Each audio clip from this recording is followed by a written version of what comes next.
Daily book വായിക്കണം എന്നൊക്കെ വിചാരിച്ചിട്ട് പുതിയ ബുക്കൊക്കെ വാങ്ങി വായിക്കണം എന്നൊക്കെ വിചാരിച്ചിരുന്നവരാണ് നിങ്ങളെങ്കിൽ നിങ്ങളങ്ങനെ ഇരുന്നിട്ടുണ്ടോ?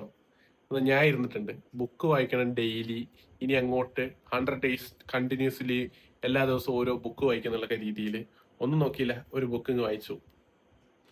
ഇത് 200 രൂപ കൊടുത്ത് rich dad and poor dad must try എന്നൊക്കെ പറഞ്ഞിട്ട് വായിക്കാൻ വേണ്ടി വെച്ചാൽ ആദ്യത്തെ ഒരു 15 പേജ് കറക്റ്റ് വായിച്ചു. എനിക്ക് തോന്നുന്നു ഒരു കൊല്ലം ഈ ബുക്ക് വാങ്ങിയിട്ട്. ഞാൻ എൻ്റെ ഇന്റേൺഷിപ്പ് തുടങ്ങിയ സമയത്ത് അവിടെ നിന്ന് വായിക്കാൻ തുടങ്ങിയാണ്. ഇത് കണ്ടിട്ട് എന്നെ കളിയാക്കാത്തവരാരുമില്ല. ഞാൻ ആ സമയത്ത് വലിയ കിട്ടപ്പൊക്കെട്ട് ഈ ആ ബുക്കൊക്കെ ഇങ്ങനെ പിടിക്കും. ഈ ബുക്കൊക്കെ പിടിച്ചിട്ട് എന്ത് ചെയ്യും, സ്ട്രെസ്സായി അതായി എന്നൊക്കെ വിചാരിച്ചിട്ട് എന്ത് ചെയ്യും, അപ്പിരുന്ന് റീലൊന്നും തോണ്ടൂല എന്നൊക്കെ വിചാരിച്ച് ഈ ബുക്ക് എടുത്ത് വായിക്കാൻ തുടങ്ങും. ആദ്യം ഒരു പേജേ വായിക്കത്തുള്ളൂ. ഒരു പേജിന് 20 പേജ് വായിക്കുന്ന ആറ്റിറ്റ്യൂഡിലായിരുന്നു ചെയ്യുന്നത്. ഇപ്പൊ മൂലയ്ക്ക് കിടക്കുകയാണ്.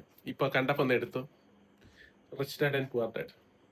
ഇത് വായിച്ചവരുണ്ടെങ്കിൽ, ഇങ്ങനെ വായിക്കാൻ നോക്കിയിട്ടുള്ളവരുണ്ടെങ്കിൽ ജസ്റ്റ് ഒന്ന് കമന്റ് ചെയ്യും. സോ അമ്മ അപ്പം പറഞ്ഞിട്ടുണ്ടായിരുന്നു 200 രൂപ കൊടുത്ത് വാങ്ങിക്കേണ്ട ഇതൊക്കെ വായിക്കെവിടെയെന്ന് ചോദിച്ചിരിക്കും. അപ്പം വലിയ വായിച്ചോളും, ഇതൊക്കെ വായിക്കാനല്ലേ, ഇതൊക്കെ ഞാൻ തുടങ്ങിയാൽ നിർത്തത്തില്ല എന്നൊക്കെ പറഞ്ഞ് വായിച്ചതാ. അമ്മയ്ക്ക് അറിയായിരുന്നു സത്യം വായിക്കോ ഇല്ലയോ എന്നൊക്കെ ഉള്ള കാര്യം. കുറെ കാലമായില്ലേ കൂടാ. ഏതായാലും നല്ല ബുക്കാണെന്ന് തോന്നുന്നു. റോബർട്ട് കിയോസോക്കി. നല്ല കഥയൊക്കെയാണ്. 15 പേജ് നല്ല ഇൻട്രസ്റ്റിംഗ് ഒക്കെയാണ്. പക്ഷെ മടി, വായിച്ചില്ല. So by.